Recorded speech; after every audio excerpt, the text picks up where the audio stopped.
Doctor Babasaheb आंबेडकरांचे हे भाषण म्हणजे केवळ शब्द नाहीत, तर तो एक धगधगता विचार आहे. जय भीम, नमो बुद्धाय. मित्रांनो, 14 जानेवारी 1948 मुंबईचे धोबी तलाव, नाईट स्कूल समोर कामगार आणि कष्टकरी विद्यार्थ्यांचा महासागर उसळला होता. निमित्त होतं वक्तृत्व स्पर्धेचं आणि प्रमुख पाहुणे होते आधुनिक भारताचे निर्माते डॉक्टर बाबासाहेब आंबेडकर. जेव्हा बाबासाहेब बोलायला उभे राहिले तेव्हा त्यांनी केवळ भाषण केलं नाही, तर येणाऱ्या पिढ्यांसाठी यशाचा एक मॅनिफेस्टो मांडला. ऐकूया बाबासाहेबांच्या शब्दातील तो झंझावात. मित्र हो, आजच्या या वक्तृत्व स्पर्धेत ज्यांनी भाग घेतला त्यांचे विचार आणि माझे विचार यात कदाचित फरक असेल, पण मला एक गोष्ट प्रकर्षाने जाणवली. तुम्ही या अथांग श्रोत समुदायासमोर उभे राहून बोलण्याचं जे धैर्य दाखवलं ना, ते खरोखर कौतुकास्पद आहे. लक्षात ठेवा, वक्तृत्व ही काही कोणाला देवाने दिलेली देणगी नसते, तर ती एक कला आहे. आणि ही कला दीर्घोद्योगाने म्हणजेच सततच्या सरावाने कमवावी लागते. कुणीही जन्मता वक्ता नसतो. तुम्ही म्हणाल, बाबासाहेब आम्हाला भीती वाटते. पण मित्रांनो, नामदार गोखल्यांसारखे दिग्गज वक्ते सुद्धा सुरुवातीला घाबरले होते. कोल्हापूरच्या राजाराम कॉलेजमध्ये आभार मानताना ते 2 मिनिटात गोंधळून सभागृहाबाहेर पडले होते, पण त्यांनी हार मानली नाही. त्यांनी मॅकॅलेची पुस्तकं पाठ केली, अहोरात्र मेहनत घेतली आणि स्वतःला घडवलं. इंग्लंडचे पंतप्रधान विन्स्टन चर्चिल, त्यांना वाटतं की त्यांचं इंग्रजीवर प्रभुत्व आहे, पण सत्य हे आहे की ते संसदेत जाण्यापूर्वी आपलं भाषण शब्दान शब्द लिहून काढतात. आरशासमोर उभे राहून आपले हावभाव, आपली स्टाईल तपासतात. मग तुम्ही का घाबरता? लक्षात ठेवा, लोकशाहीच्या युगात ज्यांनी वाणी प्रभावी, तोच जगावर राज्य करेल. जो आपल्या शब्दांनी शत्रूची मने वळवू शकतो, तोच खरा महापुरुष. तुम्हाला वाटत असेल की मी जन्मापासूनच असा बोलतो. नाही, मी सुद्धा सुरुवातीला प्रचंड घाबरत होतो. एल्फिस्टन कॉलेजमध्ये प्रोफेसर असताना माझी वाचा बसत असे. मनात भीती वाटायची की मी एका महाराचा मुलगा या उच्चवर्णीयांपुढे बोलताना माझी टिंगल तर होणार नाही ना. पण मी जिद्द सोडली नाही. मी माझे एक एक भाषण 13 वेळा लिहून काढले आहे.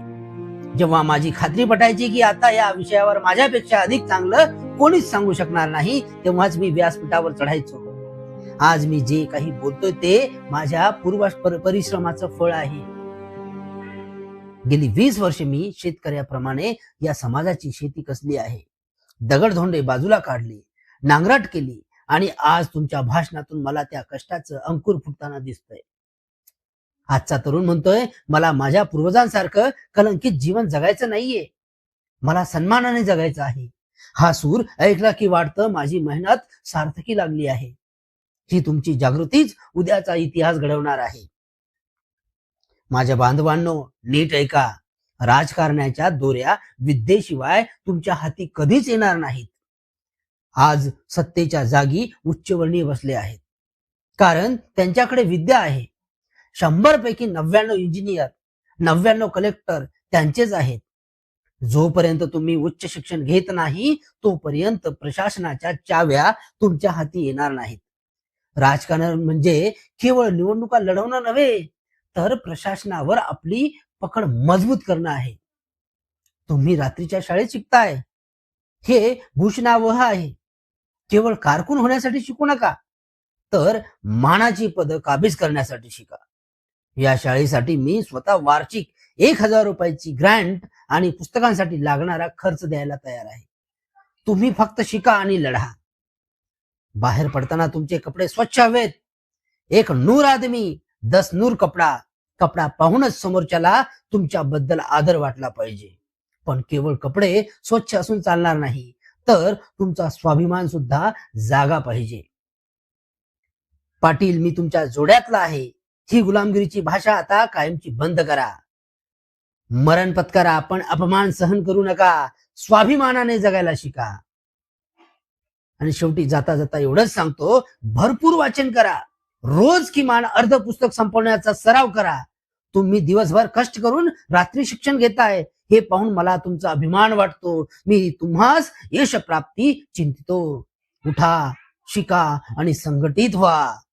मित्रांनो, हे बाबासाहेबांचे विचार. आज हे ऑडिओ बुक ऐकल्यानंतर जर तुमच्या रक्तात सळसळ निर्माण झाली असेल तर शिक्षणाचा कास धरा आणि स्वाभिमानाने जगा. जर हा व्हिडिओ आवडला असेल तर या व्हिडिओला लाईक करा, आपल्या मित्रांशी शेअर करा आणि चॅनलवर नवीन असाल तर चॅनलला सबस्क्राईब करायला विसरू नका. कारण बाबासाहेबांची निवडक भाषणं आपण या सिरीजमध्ये बघणार आहोत. जय भीम. धन्यवाद.